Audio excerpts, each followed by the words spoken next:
Bonjour à toutes et à toutes.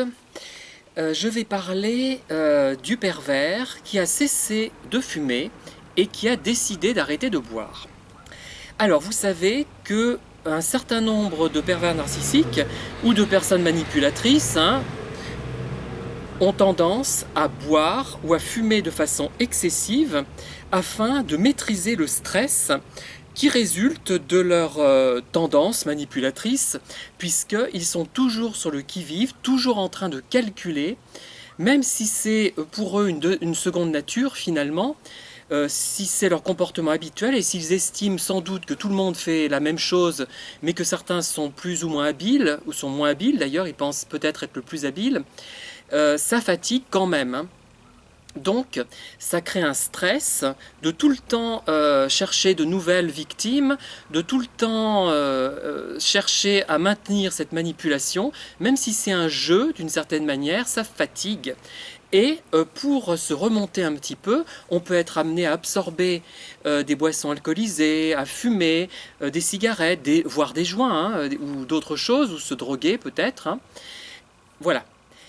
Et dans certaines circonstances, ils ont conscience que ça nuit à leur santé et qu'ils ont envie de se passer de ce genre d'expédients, enfin de ressources qui les calment. Bon. Alors, qu'est-ce qui va se passer? Donc, ils vont par exemple arrêter de fumer ou de boire, mais tout le bienfait psychologique que cette addiction produisait, enfin, ça les calmait d'une certaine manière, même si c'était très mauvais au niveau psychologique sur le long terme et au niveau physique, évidemment. Eh bien, cette aide n'est plus là. C'est-à-dire qu'ils vont se retrouver avec le stress qui résulte de leur tentative manipulatoire permanente et des conflits qu'ils vont créer avec les autres et toute la colère qui est en eux ne va pas trouver un moyen de se calmer. Voilà. Alors, ça permettait aussi la boisson, l'alcool et la cigarette, ça permettait aussi d'être plus calme, plus gentil avec les gens, notamment dans les phases manipulatoires, positives, là où on cherche à se présenter son meilleur jour.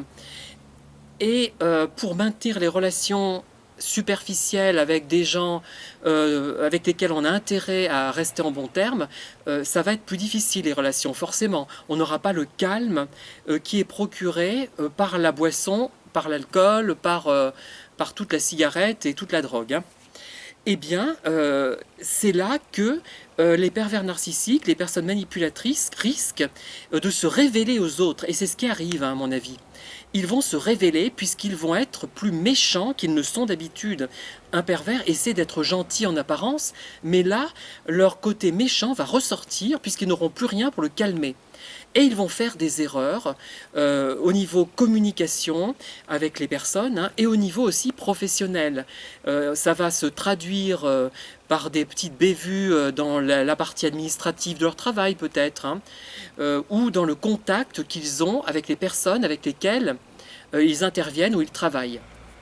Que ce soit des élèves, par exemple, dans le cas de professeurs ou de formateurs, ça peut être des collègues de travail s'ils sont dans un bureau, ou même des collègues sur un chantier, tout ce qu'on peut imaginer.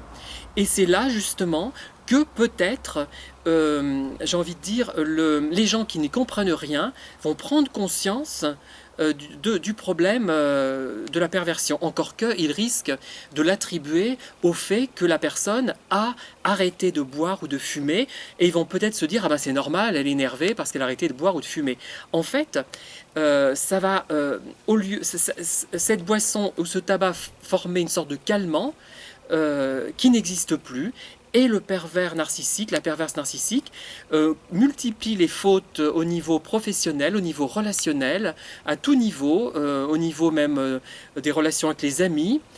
Et sa méchanceté, finalement, peut apparaître de façon plus flagrante. Ça peut être intéressant pour les victimes qui, là, peuvent enfin se dire « Ah ben, je ne serai pas le seul ou la seule à remarquer le travers de cette personne perverse ou manipulatrice. » Voilà, mais globalement, de toute façon, ça finit par rejaillir, par sortir, Et au bout d'un moment, petit à petit, mais il faut longtemps, et les dégâts ont été faits malheureusement, les personnes perverses apparaissent au grand jour, hein, finalement tôt ou tard, dans un contexte, et après il faut qu'elles changent de contexte pour justement retrouver un contexte dans lequel personne finalement ne les connaît. Voilà, je vous remercie de m'avoir écouté et je vous dis à très bientôt. Bonne soirée.